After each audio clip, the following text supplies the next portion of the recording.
went to a press conference that she did here in Dallas when Coco was on Yes, tour. yeah. And she would not allow us to bring tape recorders, and God forbid you come in with a camera, you know. So, and everybody was kind of personally invited, just certain people were invited. So I thought, well, I have to go, you know. I couldn't miss it even if I can't do an interview. So I did a stand-up. An interview is an awful lot. The thing about them is that if you like the interview and you have a rapport with it, you begin to make asides and let the bars down a little bit. And all of that's on the tape, and it's not meant to be used in an interview, and then they use it, so, you know. Okay. All right. What do you want, just to show her or over the shoulder? Okay. All right. Well, Miss Bacall, first of all, welcome back to Dallas. Ah, thank you. It's a pleasure to be here after the snow in Chicago. Yes, and a pleasure to have this chance to talk with you about your book, because I have read it.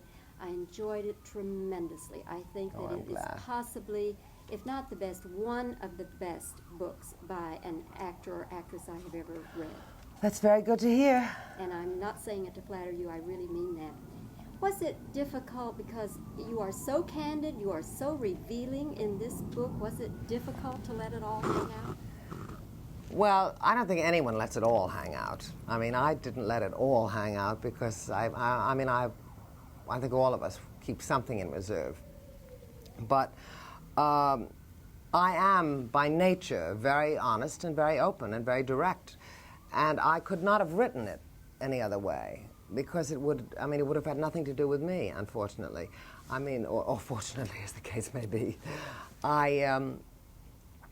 It would have been difficult for me not to tell the truth. I mean, mind you, it's always difficult to write about the living. It's much harder to write about the living than it is to write about the dead. I mean, my intention was never to hurt anyone or to do anyone in or to get even with anyone, so I never had any of those feelings. I just wanted to write a straightforward. I was really taking a good long look at my life. I was just living it again, which not many people get a chance to do. So I thought, well, try. What the hell? Try. See?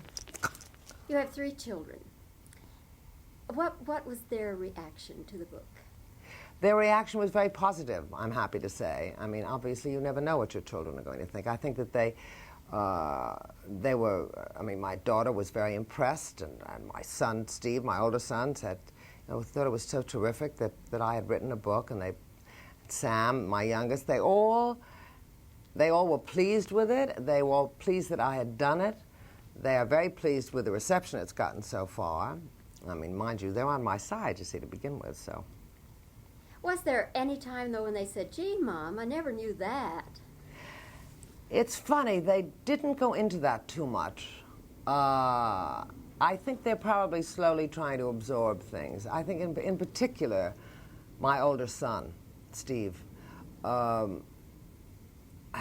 don't, there are still some things that he said I wrote about that he doesn't really remember.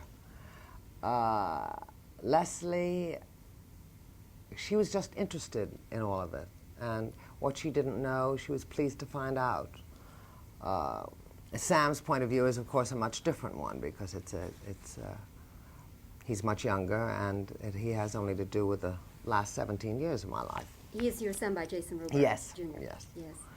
And he knows how Jason and I feel about one another, and so going in, it's okay. He's got no problems. What did the children do? Well, Steve is going to be in television. He's going to go into television programming.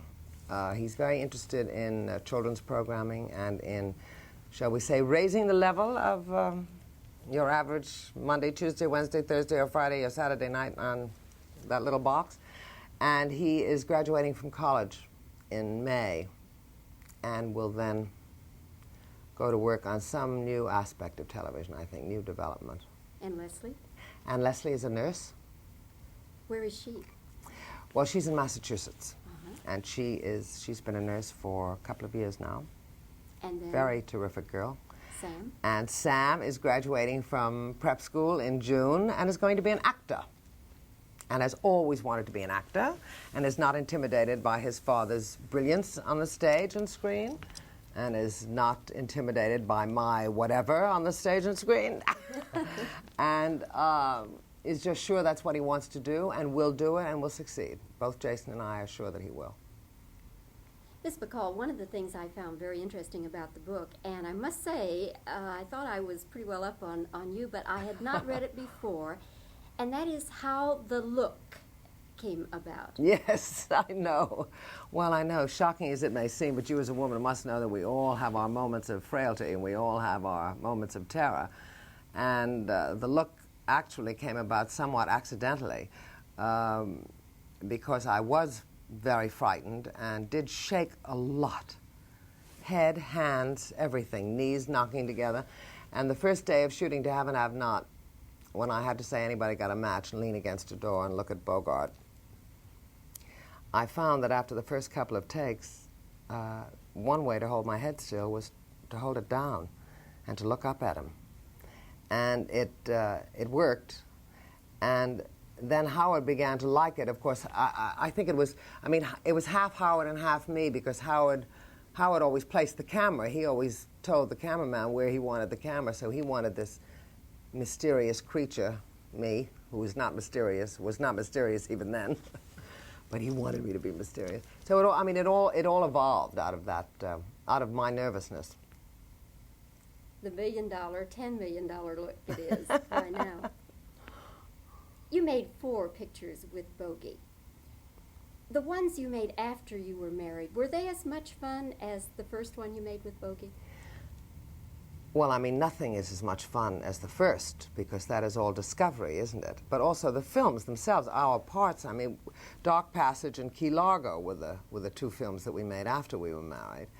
And neither of them were as good as To Have and Have Not and The Big Sleep for us. I think Key Largo was a wonderful film, and we worked with terrific people. And I was very anxious to work with John Huston, obviously, and Bogie did it because of John, because he and John were so close and worked together so much. But our parts were the least interesting parts in the film. But it was just great working with Eddie Robinson and Lionel Barrymore and Claire Trevor. I mean, it couldn't be better. But, I mean, I have digressed considerably. Clearly, they were not as much fun because the parts just were not as good. But it was fun to be married. It was a different kind of fun, you know. As far as your relationship, though, it didn't change when you were working together before and then again after. I mean, it was still the same sort of relationship on the set. Oh yes, we always had a lot of fun. I mean, we had our honeymoon lasted a lot longer than most. Maybe because we didn't have a formal one. Perhaps that's the reason. I interviewed an actor a year or so ago, Miss Bacall, and he was playing the Bogart role in Play It Again, Sam. Have you ever seen that play? No, I haven't seen it. No, I saw the film. Okay, but anyway, you're familiar with how the thing is. Yeah. And he had done a lot of research into Bogart's life. And in getting down some of the mannerisms of Bogart, he had wonderful anecdotes and stories to tell the background of these mannerisms. For instance, he said that when Bogie would do this business, you know, wiping or at the corners of his mouth, you know, sort of like that, yeah. He said the reason... He didn't do that very much. Well, he said that Bogart did that, and I have seen that on film. And he said the reason he did that was that he had was prone to have indigestion and took antacids or something, which would make... Couldn't be more wrong. Couldn't be more wrong. Couldn't be more wrong. Now, see, he made it all up. No. I don't know who the actor was, but he made it up. Well, he claimed that he read this stuff and studied this stuff. Okay. Well, who would have printed it? I mean, how would he have known? You know that you can't believe most of what you read. You know that in the newspapers, all those old movie magazines and stuff, I mean, I don't know what they printed, but that couldn't have been further from the truth, and that was not a major Bogart mannerism anyway. Then he said that another thing that Bogart's speech, and some people have called it a lisp. I never really thought of it as a lisp. No, it wasn't a lisp. It was a little speech, let's say defect or speech mannerism. In any event, he said that Bogart at one time had injured his lip. It was injured in an accident of some kind, and that he had a stiffness, that his lip was not as mobile. This has nothing to do with my book, but I will discuss it with you nonetheless. he was injured during the war, a piece of shrapnel, but it was not immobile at all. And had nothing to do with the way he spoke. Well, it may have, I don't know, but I don't think so. Yeah, okay. Well, let's get off that subject. Yeah, let's get on to the book and forget this actor. I don't want to think about that. In the book, you talk about some of the men who crossed your path, who were, well, for instance, Adlai Stevenson. And you talk about how charming he was and how really, it's fair to say you had quite a crush on him, isn't it? Oh, I think it's fair to say that, yeah. Yes. But he also had a very positive effect on my thinking, and he awakened a part of my head that had not been awakened before, politically. And in just with the things he said, the way in which he said them, his tremendous wit. I'd never heard anyone in public life say the things that he'd said before. And I just took off. I mean, it was extraordinary. I mean, Bobbie was as moved as I was, but of course he was a fella. I was a girl, so I mean, our reactions were not quite the same. And then you say also that Marlene Dietrich was quite taken with Adlai Stevenson. I think so. And I think that most people... But I mean, a lot of women were taken with Adlai Stevenson. Were they It was really? a very long line, yes. Why do you think he never remarried? God, I don't know. I couldn't answer that. I don't know. I think he was much too preoccupied with the world and what he wanted to do for it. And But to have women like Lauren Bacall and Marlene Dietrich, and you say many, many others, to have women like that... But I think he enjoyed that. And I mean, he and I were, and Bogie were terrific friends. And after Bogie died, he was still a wonderful friend. And so, I mean, it was a great plus. He was certainly a great plus in my life, and I hope I was a plus in his. But his scope was enormous. I mean, this was a man who was concerned with the welfare, the well-being of the entire world now. He could not be so plebeian as to worry about his own life. He had other things to do. Had you been single at that time, would you have liked to have been married to Adlai Stevenson? Oh, I don't think so. But I mean, I wasn't. And when I was single, I didn't want to be married to him, so I don't think I would have wanted to be married to him before. Much has been written, not only in your book, but the wire services have picked it up as an excerpt from the book. Much has been written now about the relationship with Frank Sinatra. Have you had any reaction from Frank about all this? No, and I don't expect to have.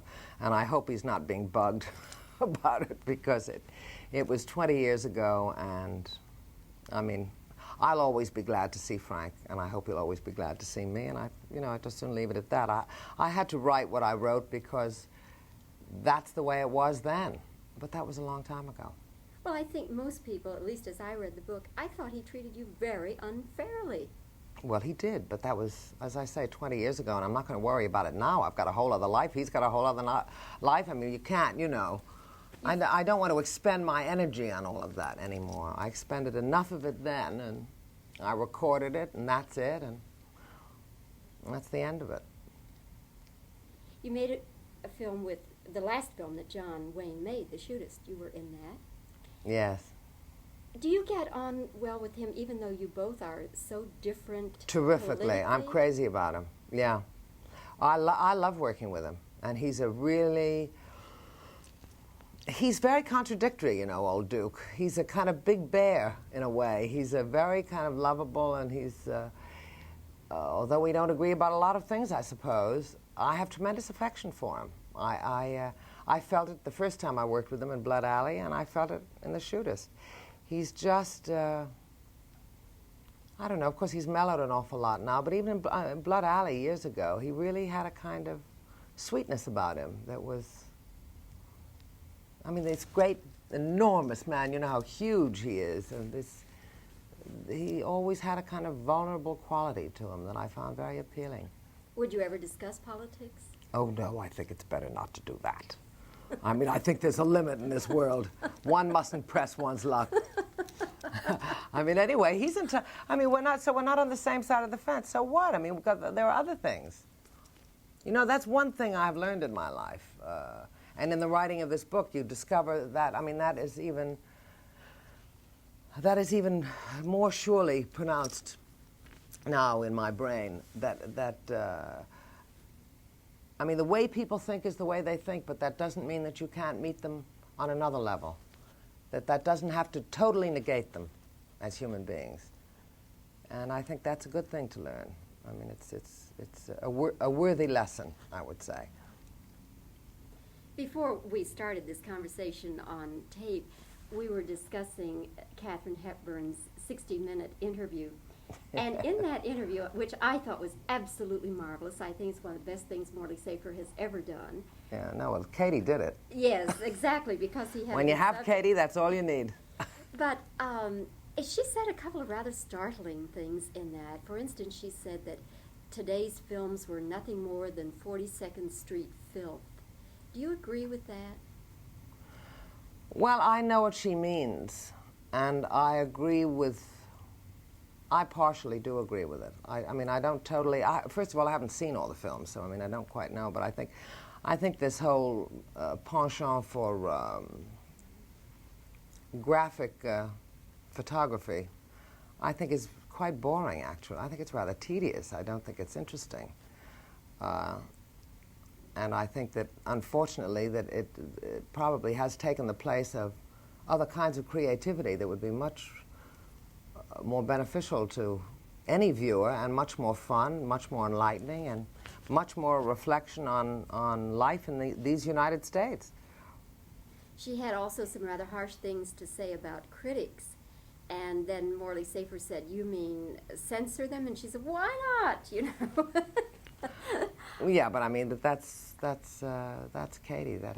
She's entitled to her opinions about anything. As I said before, I think anytime she opens her mouth, pure gold comes out. So I think anyone's lucky to hear anything she has to say about anything. But I've don't you always think felt that's that. a contradiction? Because for her, the kind of liberal, free-thinking person she's always been, to say, "Yeah, sure, censor the critics."